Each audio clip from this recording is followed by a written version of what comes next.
technical session. I'm Greg Stutz with the LAGCOE Technical Sessions Committee. This session this afternoon, as you well know, is Gary Seam's Decommissioning, Process Optimization, Application of New Technologies. I'm going to go ahead and read Gary's biography, but those that are in this business, every time you turn the corner, you see Gary's name somewhere associated with decommissioning, so he's well known. Gary is responsible, he's with Stone Energy. Gary is responsible for evaluating, planning, and executing the plugging of non-producing wells along with the decommissioning and removal of retired platforms and pipelines. He has over 36 years of sales, marketing, operations, and business management experience in the oil and gas services industry, gained through his association with Schlumberger Well Services, Superior Energy Services, Tetra Technologies, and Stone Energy. He holds a U.S. patent for decommissioning equipment developed for offshore cutting operations, is a Guy Point Global Advisor for a member of the Gerson Lehman Group's Council of Energy Advisors. Mr. Seams has been a member of the Society of Petroleum Engineers since 1981 and holds a BS in Electrical Engineering from the University of Florida and an MBA from the University of Louisiana in Lafayette. Please help me welcome Gary here with us today.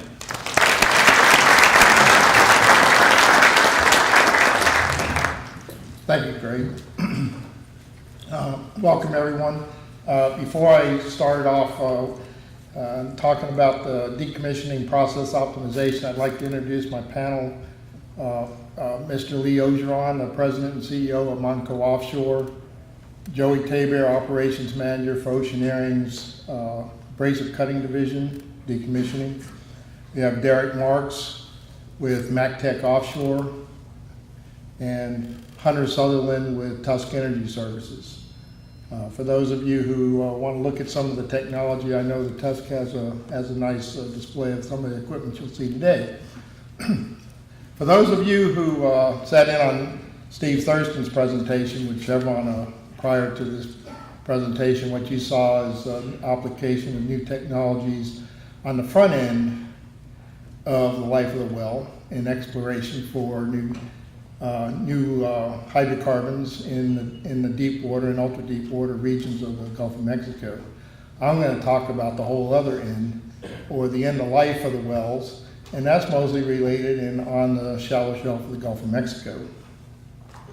To talk about the decommissioning optimization process, you first have to understand a little bit about the difference between what is traditionally done for decommissioning and what Stone Energy does for decommissioning.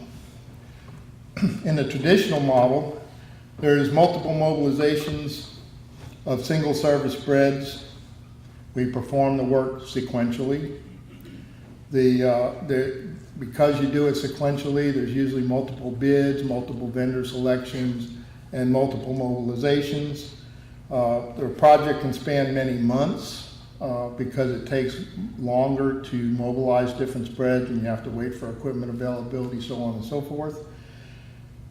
It's because of that, it's very management intensive. There has to be a lot of hands-on work to plan and solicit bids, evaluate vendors, select vendors, and then execute the work. We also, the focus is traditionally on low cost. How cheap can I get the service?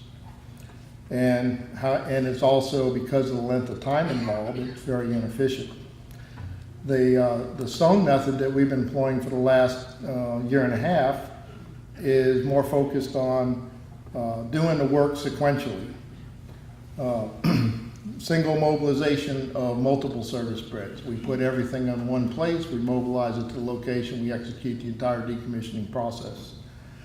We perform the work in parallel, speeds up the time, cuts down the process, shortens the work. We do a single bid at the beginning of a campaign. We select our vendors, we put them on board, and we do multiple projects with the same group of people. We have a single bid, evaluation, selection. The project's completed in a few days instead of sometimes months. We empower our field people to make decisions. Less management intensive, less operations people involved in the office. And because of that, we have much greater efficiency. And as I'll show you, we've actually executed our work for about a third the cost over traditional methods. Now, for those of you who don't like to read a bunch of words on the screen, let me make this simple for you. Traditional method is more like driving a minivan. Okay? Now every operator, and I hope there's a few in here, most of us were driving minivans up until 2 years ago. We did the same process and I'll review this process steps for you. The new method, very simply, is more like a Ferrari. It's faster and it's sleeker. It is a little more costly if you're looking at it from a daily cost perspective, but when you look at it from an efficiency perspective, you'll see that it's much faster and much less expensive.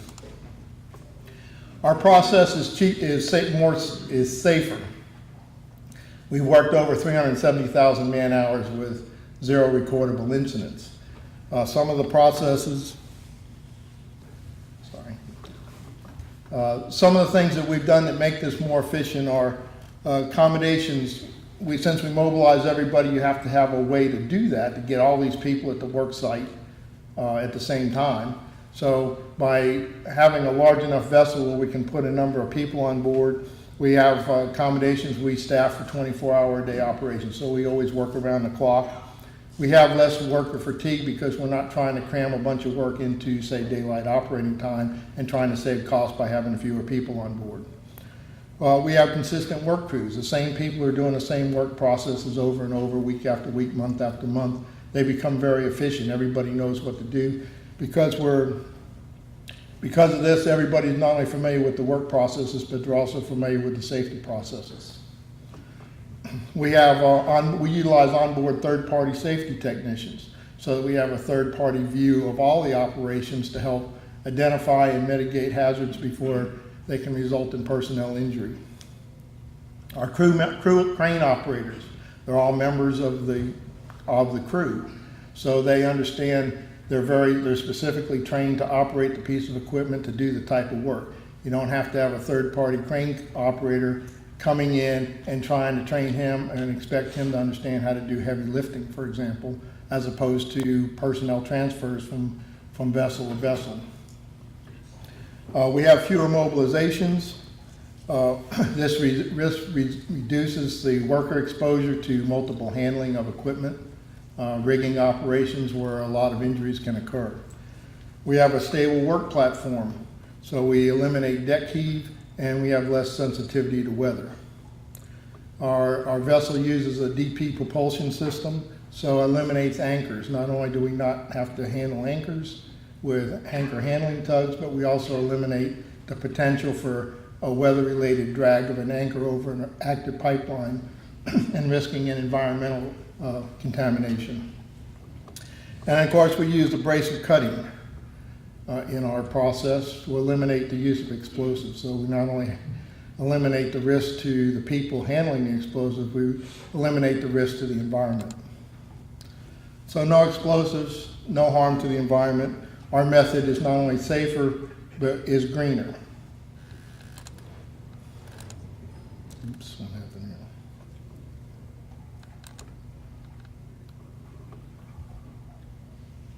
Technical glitch here.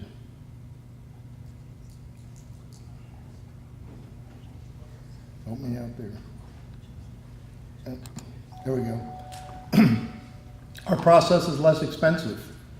This is an illustration of a traditional method that we employed to remove one four-pile structure in the offshore Gulf of Mexico in 2012. We had six different spreads of equipment mobilized in 6 different mobilizations. The entire scope of work required 42 days of work performed, but it spanned a 10-month period. We spent $3.5 million executing that scope of work. Using the stone method, we had the same 6 spreads of equipment. This is a completely separate facility removal, another 4-pile structure. It was we mobilized all 6 spreads in one mobilization. We completed the entire scope of work in 22 days, and we did it for about $2.4 million. So it's about half the time and 1/3 less cost.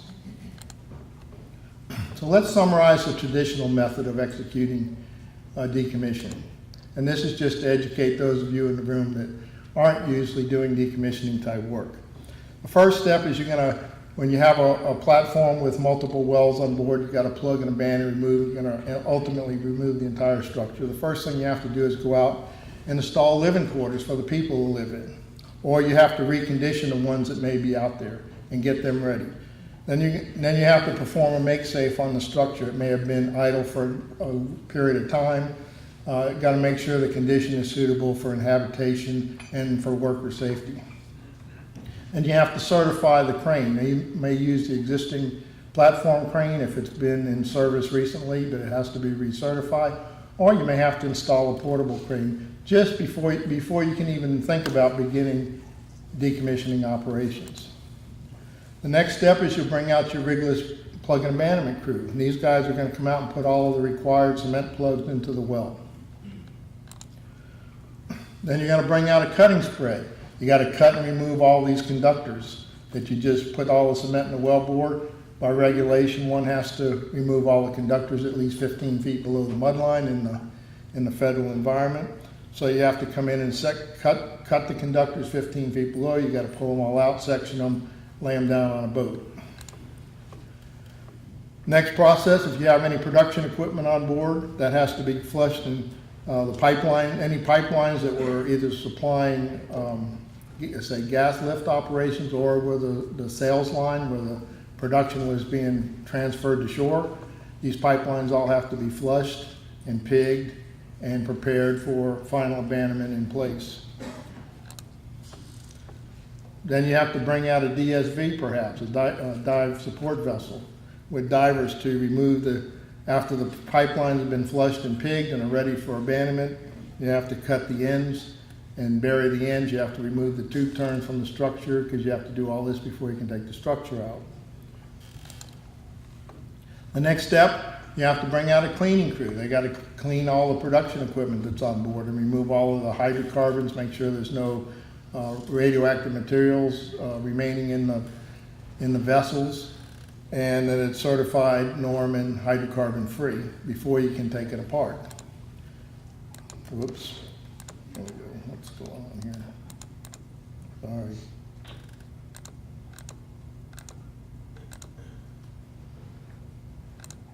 Okay, next step. And this is typically the last step in the process. One mobilizes a derrick barge with heavy lift capability. They'll remove the production equipment. They'll install rigging to lift the decks off. They'll remove the decks from the jacket, weld those to a material barge. And then they'll recover the jacket and either install it on a material barge for transport to shore or perhaps tow it on the hook to an artificial reef site. Now let's look at the stone method and see how that compares and contrasts. 3 steps. Number 1, we mobilize all the equipment and personnel in one mobilization. The crew does the platform make safe. While they're plugging the wells, they're flushing and pigging flow lines, all concurrently. They remove the pipeline tube turns with the divers that are on board. The cleaning crew is hydrocarbon freeing the vessels.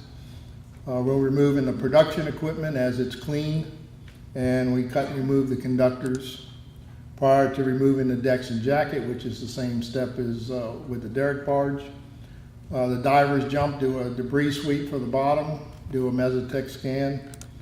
We pack it all up and move on to the next location. So how did we do this? Well, first of all, in 2010, those of you who have been in the business a long time, or at least since 2010, have probably heard of the idle iron NTL. In October 2010, the government said, operators, leaseholders in the Gulf, OCS have to address their idle iron and do it in a prescribed time frame. As part of that, they required all of us to put together a plan. They identified our idle assets. They made us put together a plan and to remove it by a certain time, in a certain time frame. So we had a portfolio of over 100 structures, and this is as of January of 2011. We identified over 100 structures and about 130 wells that were under idle iron at the time. I mean, none of these assets were producing hydrocarbons. We estimated our cost using traditional methods to be somewhere between $200 and $225 million. Of course, my management went, oh no, can't be that much. Fortunately, in March of 2011, the executives of LAGCOE Offshore came to me. They were about 2.5 years into a 4-year engineer design and build of a big lift boat. And they brought this concept to me and said, hey, what do you think about putting all this stuff together and shorten the operating time? They didn't say anything about reducing my cost. But to me, it took about 5 nanoseconds to see the value in this, especially given the fact that we had a relatively small decommissioning staff and didn't have people that could address the wells, and a separate department to address the pipelines, and a separate department to address the structure removals. So we are basically the catalyst for this whole process is the lift boat Robert. Many of you probably have heard the name. We've been using it for about the last 1.5 years. It's a 335-foot ABS class U.S. flag vessel. It can operate, and I know this for a fact because we've operated in as shallow as 18 feet of water, and it can operate in a maximum of 280 feet of water. It can accommodate 152 workers, so ample space for multiple spreads of 24-hour crews to execute the work. It has over 15,000 square feet of deck space and a 500-ton heavy lift crane, dynamic loads. So that's there's no other vessel in the Gulf that can do that kind of work. The next step in the process was identify the other services. I had the work table, I had the work foundation. Now I needed to identify the other services that were out there that we might need to execute this scope of work. And of course, we would need construction crews with heavy lift experience, because all those guys are working on derrick barges. Diving services, because of the water depths, it would be air and mixed gas. We would need well conductor and pile cutting services. We would need internal excavation. We would need support vessels, crew boats, work boats, supply vessels, etc. Sometimes we would need material barges with tugs to remove the larger structure and transport those to shore. Sometimes we would need external excavation equipment. Sometimes we would need pumping and filtration services to clear the pipelines. And sometimes we would need rigless P&A services to put cement in the wellbores at the prescribed location. So we had to start the process, and we identified, I'm going to talk about the 4 critical components of the newest technologies that we employed to execute this work. The first, of course, I've already told you about, was the large lift boat. I'll show you some of the internal multi-string cutting, the external multi-string cutting, and some excavation and dredging technologies. First of all, let's look at some of the old technologies. To remove conductors and jacket piles, historically, one of the services employed was explosives. Explosives have use in some applications, but they're not particularly environmentally friendly. So that's kind of an old school service. For internal mechanical cutting is another one of the services traditionally used for cutting multi-string well conductors or piles. Involves the use of a power swivel, a work string, an internal mechanical cutting tool, goes down inside the conductor pipe, rotates it around and beats the steel and the concrete out of the way until the top piece can be severed and removed. Again, this technology is still in use in the industry, but relative to abrasive cutting, it's rather old technology. We went out and explored all of the available technologies. We looked at everybody and we selected Oceaneering's decommissioning. This is the abrasive cutting tool used by Oceaneering. Kind of a blow up of that. It has 2 packer assemblies. It gets lowered into the wellbore. Pump a high pressure abrasive through the jet nozzle. The jet nozzle rotates around and cuts the conductor. This is an example of one we actually cut. It's a 13 3/8 all the way out to 48 inch. It takes a good bit of time to do it. It was about 10 hours from the time we picked the tool up until we laid the tool back down on the deck. But then we pull the whole, since we have the crane capacity, we pull the whole conductor out in one piece and lay it on the vessel, on the transport boat or the barge, and take it to shore. I'll show you kind of a video that'll kind of illustrate the process of the abrasive cutting tool. The tool is lowered into the wellbore, into the multi-string conductors.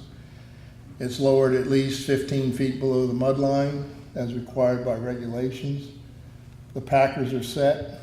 The high-pressure abrasive is exhausted through the nozzle, cuts through the cement and the multi-string conductors, and severing the conductors. The tool is recovered from the wellbore, and then the well conductors are pulled out and laid down on the barge. And you move on with the next step of the decommissioning process. Let's talk about how we have to cut these when you can't cut internally, because sometimes you can't. This is a traditional diamond wire saw. Diamond wire saws, I call them traditional. They've actually only been used in the offshore oil and gas industry since Katrina hurricanes of 2005, so 2006, 2007. So the technology in oil field application is not very old, but it's already been outdated. And a traditional saw, these saws work in a horizontal plane, so one would have to dig a big hole. You'd have to slope all the sides on a 3-to-1 slope so that you could put divers, could lower the saw into the well, and then the saw would make the cut and then the conductor removed. So again, old school technology. We use some of the newer technologies. It's called the articulating diamond wire saw. Still diamond wire, still makes an abrasive cut through the steel and concrete, but the footprint of the tool is much smaller. I now only have to, the tool basically slides down over the conductor and makes the cut. So here if we have a conductor we have to cut, now instead of a 120-foot diameter hole with a 3-to-1 slope, all I have to do is get something deep enough that's about 10 foot by 10 foot and cut it down to 16 feet. Only the saw goes in the well. I don't have to expose divers to a hole in the ground. Executes the cut, and as it does so, the bottom part of the tool just articulates out and it cuts through. So I'll kind of illustrate with a little video of how that works as the tool gets lowered into the water. Gets lowered down to the cut depth, hydraulically clamps to the conductor or the target being cut. The diamond wire is activated from the surface, and it cuts through the conductor, and it'll cut conductor, cement, whatever is in its way, basically. Once it completes the cut, recover the entire tool and the target all in one lift. So here's what that looks like when you actually take one out of the water. And there's the target. There was the mud line. So we excavated the hole, put the saw in, slid it down the conductor, clamped it in place, made the cut, recovered the whole tool, all in one step. Now let's talk about how we made the holes.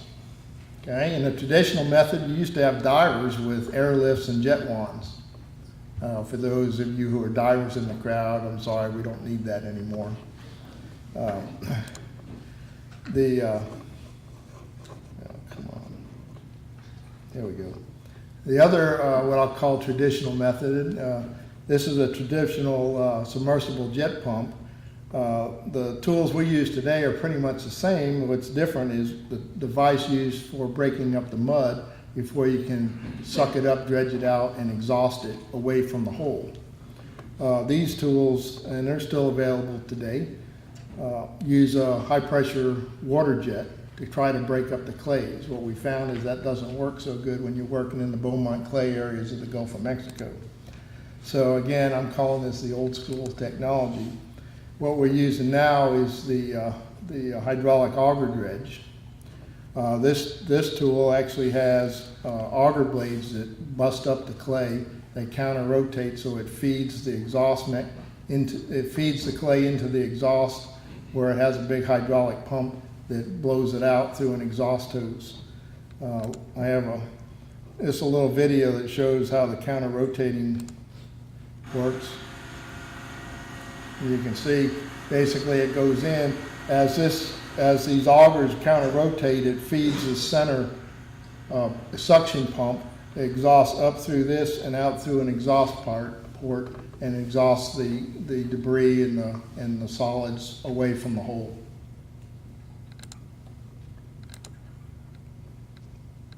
All right, what are we doing here? So here's a little video of how that actually works in animation style. So they're starting at the seabed. Augers begin exhausting, and it exhausts out this port here, which goes out through a flexible hose that's suspended at the surface and exhausts all of the solids away from the hole. And then once the hole is made, now we can go ahead and lower our articulating diamond wire saw into place. So the last step in our development process was to put it all together and go. We put all this equipment on board in one vessel, and we went out and started to work. So what did we actually accomplish using the Ferrari method? First of all, we had to go to a lot of places. To make this efficient, you have to be able to do a lot of work in a short amount of time. In the first year of operation, which we actually had 330 days of actual field work, we went to 52 different locations. And you can see we started over here on the eastern side of the Gulf of Mexico and just worked our way west. Now, part of the reason for the zigzag is regulatory. Bessie was going through a complete reorganization at the time, and they weren't able to keep up with us in getting permits processed. So we actually had to backtrack from time to time and go to remove structures where we had permits to do it. In our first year of operation, in those 333 days, we actually removed a total of 49 structures, 90% of those was done using the new stone method, or the Ferrari method. We abandoned 85 total wells, 82 of those were done with the Ferrari method, and we abandoned 59 pipelines, 48 of those done with the Ferrari. And in that 1 year period, this one spread of equipment actually removed almost 20% of all structures that were removed in the Gulf of Mexico. How do we do on costs? Our costs, we found with this model, were very predictable because there's no variability. We had one bid, one contractor, and one scope of work. Go do it. We actually approved 44 different AFEs for this project. In the first year, over $46 million. We did 44 removals for $42 million. We were 10% under our total AFE, and actually 31 of our 44 AFEs came in under what we AFE'd. So you can see, as with all decommissioning work, sometimes things are not fully predictable. The wells and the structures don't always cooperate. Sometimes they cost a little more, but on a tire program, it's actually much more cost effective to do this. Let's look at our regulatory. To do that 1 year work, to remove those 49 total structures, we had over 1,052 regulatory filings. So anybody that undertakes this method had better have a good regulatory department, because they won't, if they can't keep up, it will cost you money if they have to sit around and do nothing. But that 1,052, that's 4.5 filings every business day, and that does not count permits that were returned for more information or email correspondence for clarification purposes. We learned that the big lift boats can do big things. This is a big four-pile structure in 170 feet of water. You can see that structure is actually 85 by 100 feet. It's about the third the size of a football field. Lift boat Robert over that structure is the size of a football field. We also learned that this vessel can do small jobs too. Sometimes, if all of your portfolio was single well caisson stubs, you probably don't need this vessel.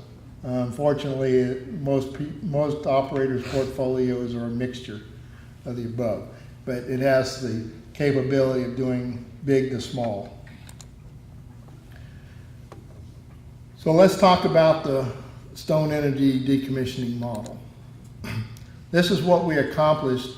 What I showed you earlier was the first year. We actually have been working 19 months, and this is from mid-March of 2012 all the way through September 30th of 2013.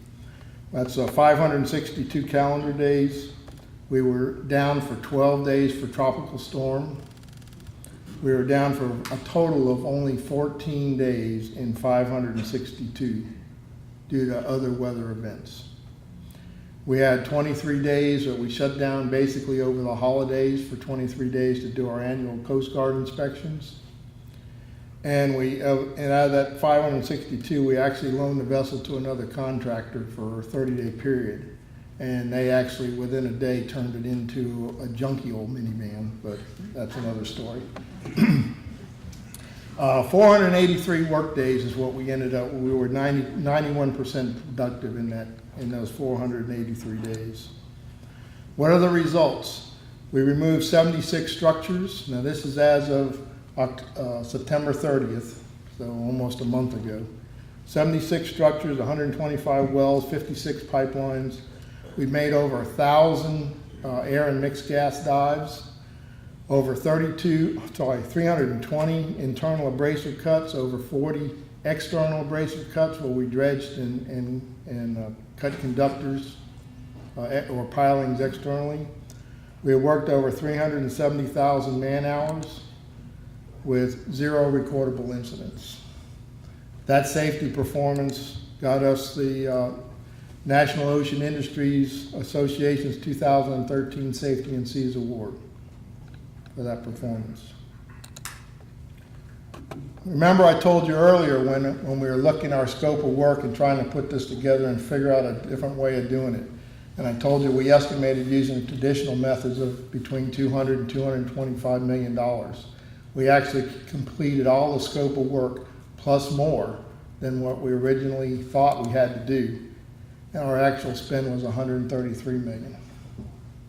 So even though the day rate cost is higher than a traditional spread, the fact that you can do more work in less time makes it in campaign, across a campaign, about a third less expensive. So there might be a few operators in the room that want to understand how to use the Ferrari model. Well, let's first show you what traditional model, and this is how we did it too before we developed this application.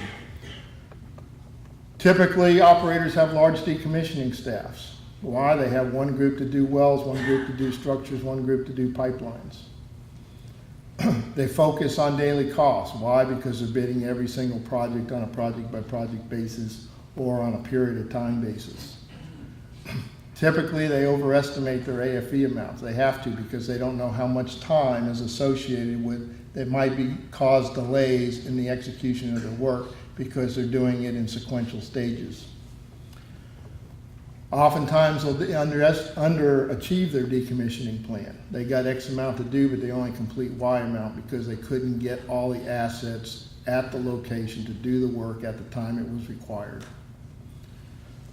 They often encounter problems and then look for technological solutions. But they do have good safety performance. The guys driving the Ferrari, they have small decommissioning staffs. At Stone, I did all this work with 7 people. That includes my secretary and essentially 1 regulatory person. So 5 people in operations. Okay? I don't think there's an operator out there that can make that claim. Our focus has to be, instead of being focused on daily costs, it's focused on efficiency. How can we do more work in less time? Instead of overestimating our AFEs, as I showed you, we actually underspend the majority of our AFEs. 70% of our AFEs were underspent. Instead of underachieving the plan, we actually exceeded the plan. Every year that we did this, we did more work than we thought we could do. In the Ferrari method, we find new technology first and then have it ready to solve our problems when they arise. And as I've demonstrated, we have an excellent safety performance record. So how do you learn to drive one of these? Now, everybody who drives a minivan thinks they can drive a Ferrari, right? It's got a steering wheel, it's got an ignition key, it has 4 wheels, engine, transmission. You can just jump right in and drive it. If you want to move to a Ferrari, you gotta, first of all, you have to have the desire. You have to want to. You have to be willing to learn some new skills. You don't just assume that you know how to drive it. Ferraris are going to handle a lot different than a minivan. You got to trust the guy teaching you, and you have to be willing to practice the new skills. Now, to drive a real Ferrari, you probably want to call Mario Andretti, because he's probably one of the best guys to teach you how to drive a Ferrari. But what about the decommissioning Ferrari? Again, you still have to have the desire. You want to accomplish more and spend less. Now, there's probably not an operator out there that tell you they don't want to do that. But they have to be willing to make organizational changes. If you already have a staff of 20 people, 3 different groups doing 3 different projects or 3 different phases of the work, you have to be willing to say, hey, I don't need 20 people, I only need 5 or 6. And you have to be willing to make that organizational change, and that's difficult for some companies. You have to change the focus from daily cost to daily efficiency. You have to have an aggressive regulatory department. In a lot of companies, the regulatory group is separate from the decommissioning group, and hence they work at a different pace. To run a spread like this, as I showed you, you have to be ahead on the permits. You always have to be ahead of your operations, and not every company is designed to do that. You have to be willing to experiment with new technologies, because that's the only way you get more efficient. For the contractors in the room, the challenge to you, my challenge to you, is figure out how to do work more efficiently. What technology can you bring to the forefront? What modifications can you make to your equipment that allows me to execute more work in a shorter amount of time? That has value to you and to me. You have to trust the people and delegate the decision-making authority down to the field level. Too many operators try to run the job from the office. That is too inefficient. You don't get enough of the right decisions made in a timely manner. You have to get that down to the field level, let them make the day-to-day operational decisions, and bring you the issues when it doesn't go according to plan. And then you have a good staff of project management that can actually make decisions and keep the project moving forward. And of course, you have to have a desire for excellence. Okay, if you're happy with status quo, same old, stick with the minivan. Don't try to mess with a Ferrari. If you want to drive the Ferrari, you can call me. And I'll help you figure out how to do it. So now that finishes my presentation, and we have our panel members, as I've introduced to you already. I would like to open the floor to questions. Anyone? Anyone? Anyone? Congratulations on the safety performance and the efficiencies. That's incredible. Can you elaborate a little bit on how using a defined set of vendors throughout the entire year, throughout the entire period of time, how that how efficiency and synergy kind of help in that thing? I can answer that from my perspective, and I'll let any of my panel members who want to add to that. But from my perspective, the value was, because we were doing the same work process over and over. What I say, our learning curve was long, but it was not steep. It took us. We didn't have, even though we had, say, we had marine crews that were used to operating a lift boat. We had construction crews that were used to doing heavy lift work. We had divers that were very good at diving. And we had P&A companies that were good at plugging wells. What we didn't have was a lot of those people that were used to doing the same that work at the same time as somebody else doing it.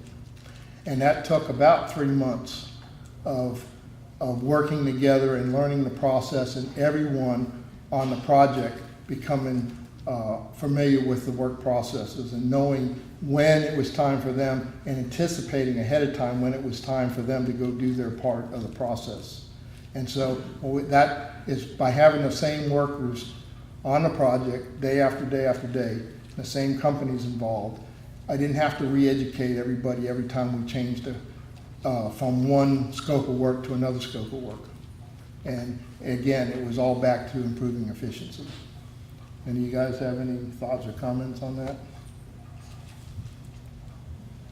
I'll say that it was nice to know that Stone was committed to the project and had multiple years of work, so everyone had to choose whether they wanted to be a team player or not, and it incentivized a lot of the people, and made it really nice to work with that group of people. I think one of the other things we found in that is that the workers liked going to work. They got up, after their 7 days off, they looked forward to going back offshore because they liked the work environment. They liked knowing, they knew what was expected of them, and they knew what they were going to see when they went back offshore. So it changed the whole worker attitude from, oh man, it's time to go back to work, to, hey, I'm ready to go back to work.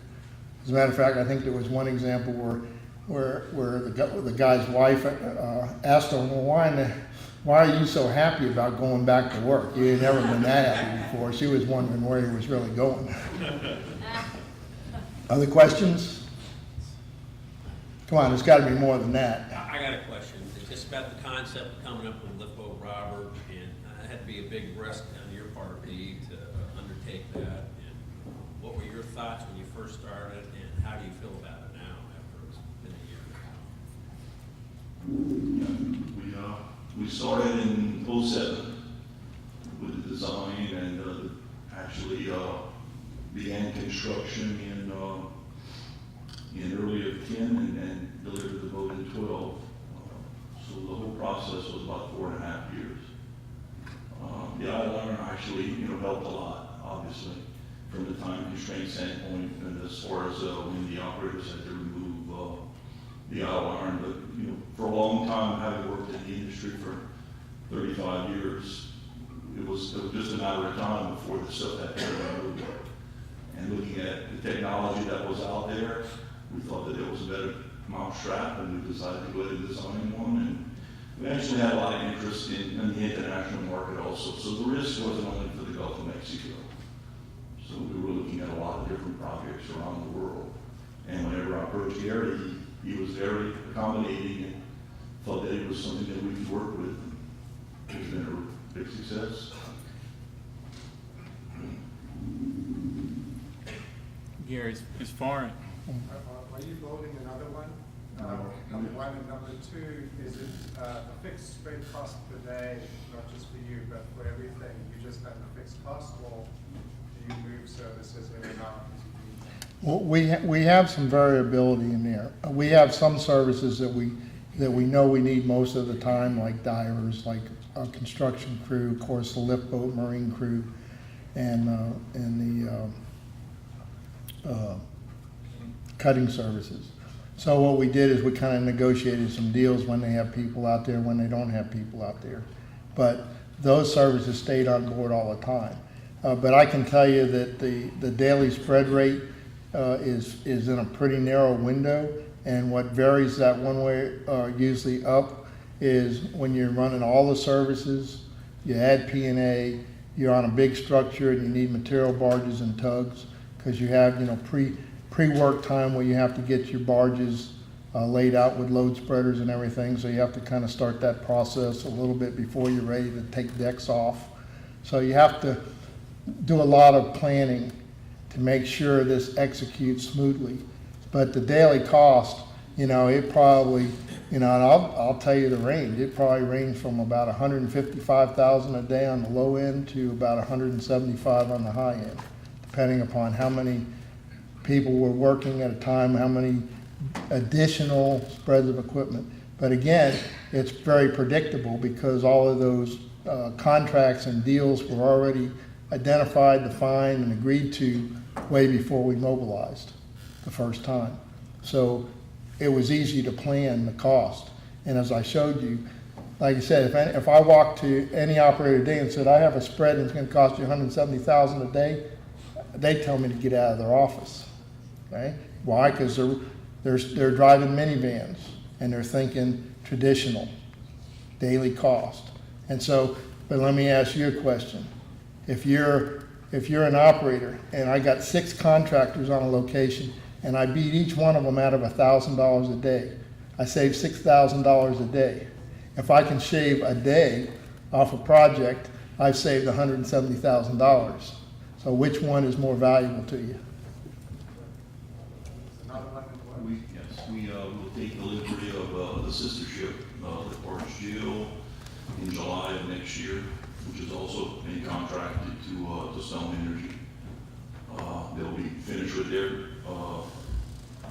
surface dive campaign probably sometime in December. And we're going to be on a saturation dive spread. We won't be moving there as often. I think there's only 2 locations for hopefully a couple of years of work. Depends on how efficient Gary can get. But this vessel actually moves more than our entire fleet combined. So it's pretty intense. Any thoughts on the other technologies? You know, well, I got 2 questions, and I think I had one from you, so. I don't No? really have a question, but I'd like to add something. Mr. Ogeron taught me a long time ago. Living proof of you guys are doing here. Quality is free.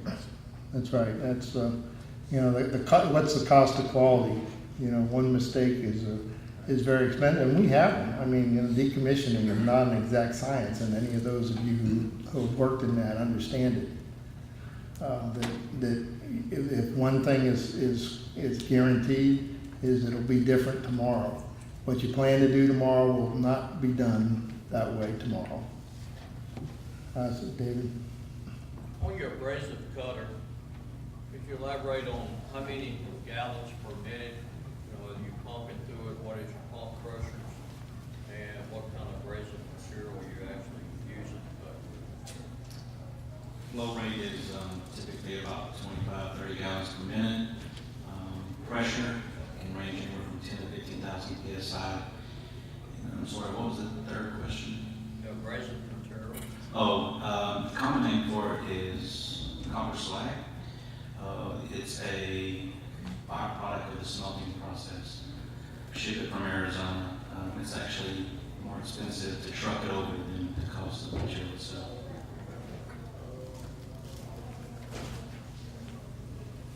Question? Can the panel address maybe driving your Ferrari into deeper water and how you might address some of the deeper subsea tieback decommissioning projects?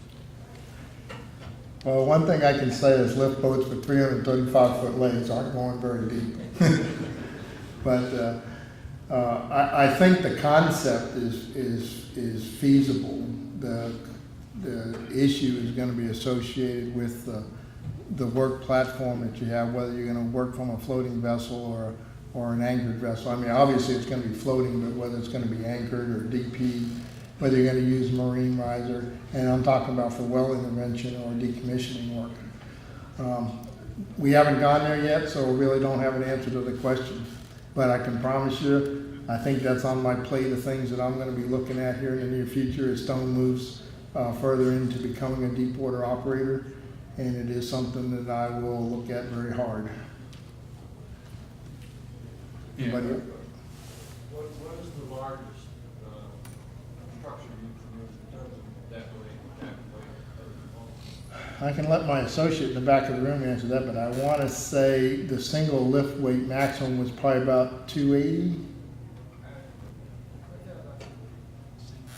A single lift, and that's 280 tons and rotating, and that's not a stiff leg. That's a rotating crane. And so we pick it up here and rotate it over and set it on a barge. So for a larger deck, you've cut it off. If we depends on what we have to do, but yes, on the larger decks, you'll cut them in pieces. I think the largest jacket I lifted out was a tripod in 173 feet of water, and that was 280 tons. Greg, you had a question? Yeah, the question I had as far as the AFEs that were overexpended, is there any one overlying reason why the costs went over, such as unanticipated debris or different districts of the BESI requiring different things? What, do you have any kind of pattern? No, it was purely operational. In one instance, for example, we had a 6-pile structure that we planned to excavate the piles and cut them internally.